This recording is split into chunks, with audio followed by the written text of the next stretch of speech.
उत्तर प्रदेश में भी एक ढोंगी बाबा आया। वो बोला, एक बोतल पानी लेकर बैठो आप, 7 दिन सत्संग सुनो और फिर उस पानी को पियो तो कैंसर ठीक हो जाएगा। कम से कम वहाँ 20,000 लोग बोतल लिए बैठे थे।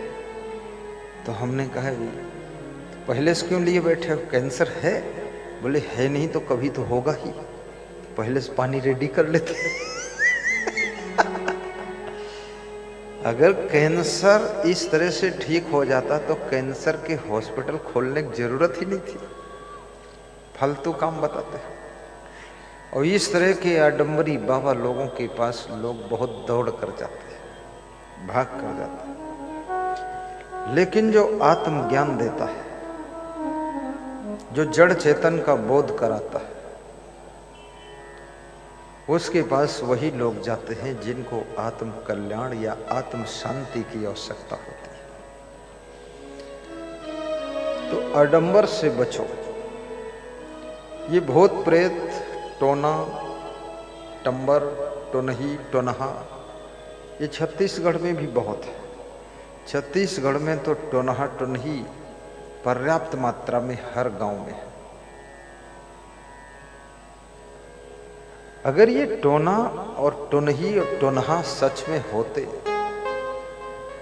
तो जितने ये जंत्र मंत्र तंत्र करने वाले हैं, बुला करके इनको इकट्ठा किया जाए और ऐसा मंत्र मारे कि सब आतंकवादी साफ हो जाए।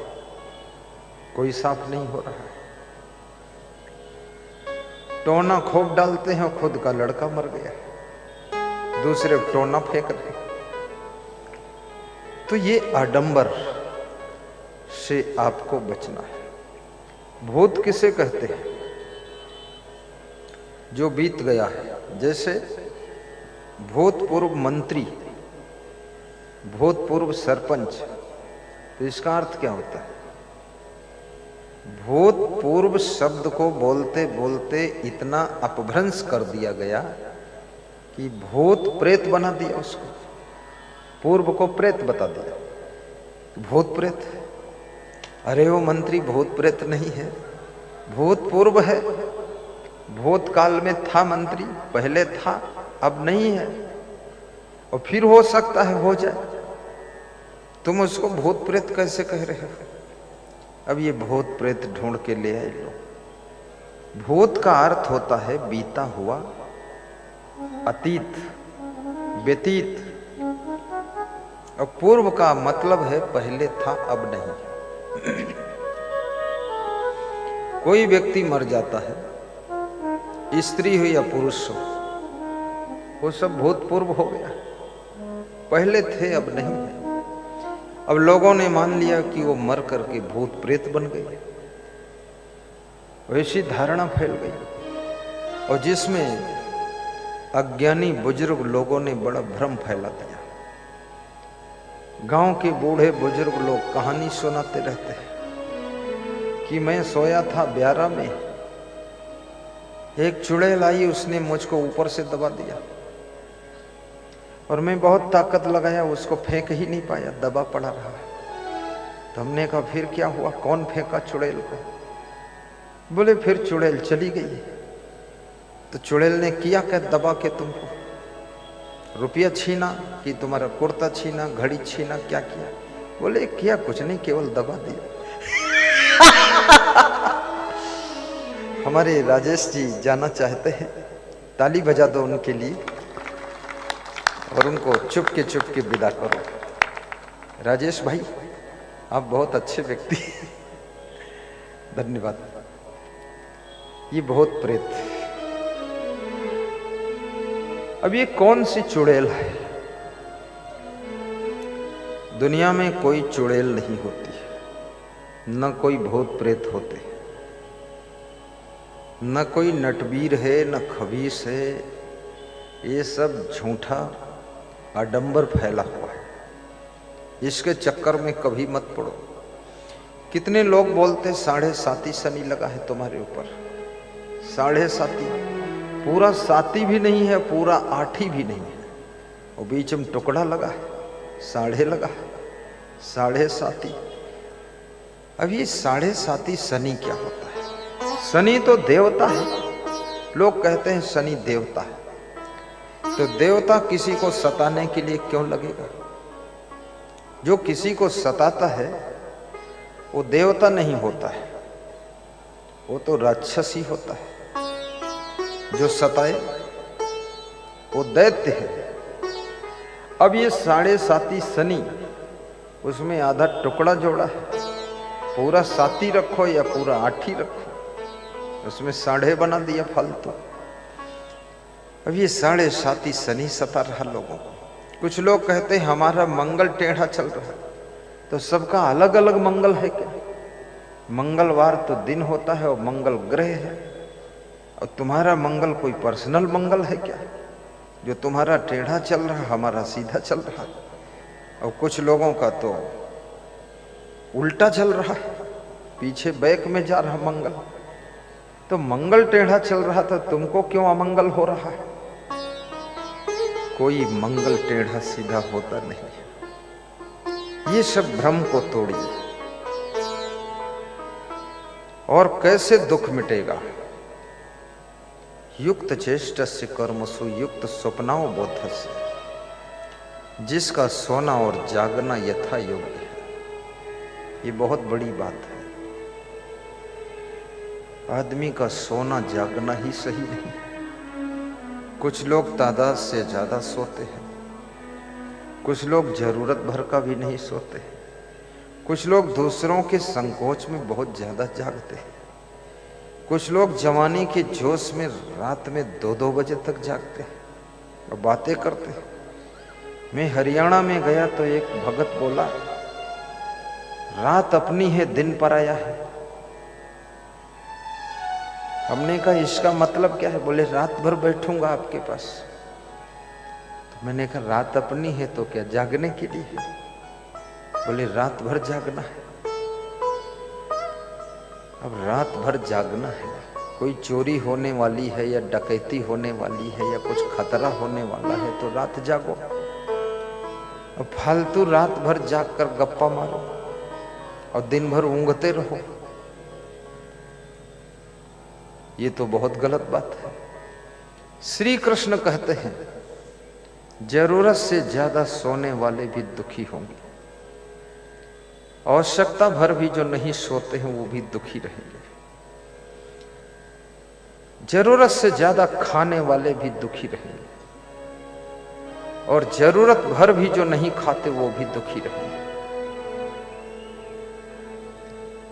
एक कोई महात्मा था, तो उसने भोजन ही नहीं किया 2 महीना तक, पानी वानी पिया और ऐसा वैसा कुछ थोड़ा, और एकदम फिर आटा घोल के पी लिया, उसकी आंतों में चिपक गया। डॉक्टरों ने ऑपरेशन किया, दर्द हो रही थी। अब आंतों के भीतरी दीवार में चिपका हुआ कच्चा आटा वो लेई जैसा चिपक गया, जैसे लेई लगाकर पोस्टर दीवार में चिपकाओ। आखिर वो मर गया 15 दिन में, बचा नहीं। महात्मा बुद्ध ने भोजन छोड़ दिया था। ऐसा कहते हैं कि 12 साल तक भोजन नहीं किया, और ये भी कहते हैं कि लोग उनको बोधि वृक्ष के नीचे बोध हो गया। बुद्ध को बोध हुआ बोधि वृक्ष के नीचे, और जिस वृक्ष के नीचे बोध हुआ उस वृक्ष का नाम बोधि वृक्ष रखा गया, बोधि वृक्ष, क्योंकि इस वृक्ष के नीचे बोध हुआ, ज्ञान हो गया। अब ज्ञान हो गया, अब भोजन नहीं खा रहे तो ज्ञान कहाँ हुआ? 12 साल में शरीर सूख गया भगवान बुद्ध का। सीढ़ियां उतर रहे थे बिहार में, गया में, पांव लड़खड़ा गए, गिर पड़े, तो कराह कर बोले कि अब मैं जीवित नहीं रहूंगा, अब शरीर चलने योग्य नहीं बचा है, शक्तिहीन हो गया है, अब ये शरीर मर जाएगा। तब उन्होंने कहा कि जीने के लिए कुछ खाना ही पड़ेगा। तो एक सुजाता नाम की स्त्री खीर बना कर लाई थी। 12 साल भूखा रहा हो जो व्यक्ति अन्न न खाया हो, वो डायरेक्ट खीर खा लिया, बस फिर वो शरीर छोड़ देते हैं और वो खीर रिएक्शन कर जाती है। याद रखना, उपवास के बाद जब खाना शुरू करो तो पहले लिक्विड लेना चाहिए। फलों का जूस है, रस है, दूध भी मत लीजिए। लिक्विड का मतलब दूध पी लो, गड़बड़ हो जाएगा। फलों का हल्का रस, दाल का पानी है, कोई हार्ड चीज आपकी आंतों में पहुंचने ना पाए। शरीर नहीं जानता है कि तुम साधु बन गए, कि भगत बन गए, कि जंतर मंतर कर रहे हो। इस शरीर को क्या पता। आंतें समझदार पहले भी इतनी नहीं होती थी, अब भी इतनी समझदार नहीं कि ये समझ जाए कि तुम साधु बाबा बन गए, आटा घोल कर पियो तो भी ठीक है। और जवानी एक ऐसी अवस्था है जिसके जोश में लोग शरीर के ऊपर बहुत कड़ाई करते हैं। और व्यास गादी निवेदन करेगी, आप गृहस्थ बनो, चाहे विरक्त बनो, चाहे ब्रह्मचारी बनो, चाहे कर्मचारी बनो, लेकिन शरीर को उदंडता के साथ में बर्ताव मत करना। अन्यथा ये शरीर का सिस्टम एक बार अगर बिगड़ गया तो दोबारा इसको कोई डॉक्टर भी सुधार नहीं पाएगा, क्योंकि इसका पुर्जा अलग कहीं बनता ही नहीं है। ये बहुत अनमोल है। इस शरीर को कबीर ने भी कहा है कि रतन का जतन करो। ये शरीर भी जिसकी महिमा सभी शास्त्रों में गाई गई है। बड़े भाग्य मानुष तन पावा। अब कितने लोग दूध बेच करके उसी पैसे से दारू खरीद कर पीते। इस शरीर को दारू की भट्ठी बना दिया। पत्नी समझाती है तो कहते हैं तू भी एक गिलास ले ले, तो कितनी स्त्रियों ने भी पीना शुरू कर दिया। और जब पति पत्नी दोनों दारू में डूब गए तो कौन किसको समझाए, क्योंकि दोनों पागल हैं। और पति यही चाहता था जितना मूर्ख मैं हूं उतनी मूर्ख पत्नी बन जाए। हमेशा आदमी अपने जैसा तुमको बनाना चाहता है। जो मिलेगा वो ऐसा जैसा है वैसा तुमको बताएगा। वो सलाह यही देगा कि पैंट टाइट पहनो तो ठीक रहता है, और जो ढीली पहने बोलता ढीली पहनो तो थोड़ा हवा भी लगती पैरों में। जो पैंट कभी नहीं पहनता वो कहता है अरे पाजामा में ज्यादा ठीक रहता है। कोई बोलता सफेद रंग ठीक रहता है, कोई बोलता लाल रंग सबसे अच्छा है। जो जैसा जिंदगी जी रहा है वैसा तुमको सिखा रहा है। लोग अपने जैसा तुमको बनाना चाहते हैं। एक हॉस्पिटल में उत्तर प्रदेश में मैं गया था तो डॉक्टर किसी आदमी को बहुत डांट रहा था। बड़े क्रोध में था डॉक्टर। तो डॉक्टर को क्रोध करने की जरूरत नहीं ज्यादा है, लेकिन क्रोध में था। डॉक्टर को क्या है, लोग बीमार होकर आ गए, मीठा बोलो, दवाई दो, पैसा लो, बात खत्म। लेकिन वो बहुत क्रोध में था और मैं वहीं था। तो मैंने कहा डॉक्टर साहब आपका बड़ा विकराल रूप देख रहा हूं, बात क्या है? बोले बात क्या है, ये आदमी मूर्ख खड़ा हुआ है। तो हमने कहा खड़ा रहेगा तुमसे क्या मतलब? अरे बोले अपने 2 साल के बच्चे को दारू पिला दिया है इसने, वो बेहोश हो गया, अब उसका इलाज मुझे करना। तो मैं पहले इसी का इलाज कर रहा हूँ, धर के डपट रहा हूँ। हमने कहा बच्चा मरेगा भी तो उसका मरेगा, तुम क्रोध में क्यों? बोले उसका मरेगा लेकिन मेरी क्रेडिट खराब होगी कि उनके हॉस्पिटल में मर गया। तो हमने कहा तो इसको यहाँ से रिफर कर दो। बोले रिफर कर दूं तो फिर इसका भी क्रेडिट खराब होगा कि उनके यहाँ गंभीर मरीज का इलाज ही नहीं होता। तो हमने कहा तो बोले इसको पहले डपटूंगा फिर इलाज करूंगा। तो मैंने उस आदमी से पूछा जिसने अपने 2 साल के बच्चे को दारू पिलाया था। हमने कहा क्यों पिलाया? बोले सवाल भविष्य में समस्या खड़ी होती है। मेरा बड़ा बेटा है, वो 15 साल का हो गया, वो मुझसे रोज लड़ता है पिताजी दारू मत पियो, नहीं ठीक बनेगा नहीं। अब ये सबसे छोटा जो पैदा हुआ इसको सुरस पीना सिखा दूंगा तो विरोध नहीं करेगा, और मैं बूढ़ा हो जाऊंगा तो ये खरीद कर लाएगा तो मैं खाट पर पड़े पड़े पी लूंगा। लोग अपना इंतजाम कर रहे हैं। ऐसे खतरनाक लोग हैं।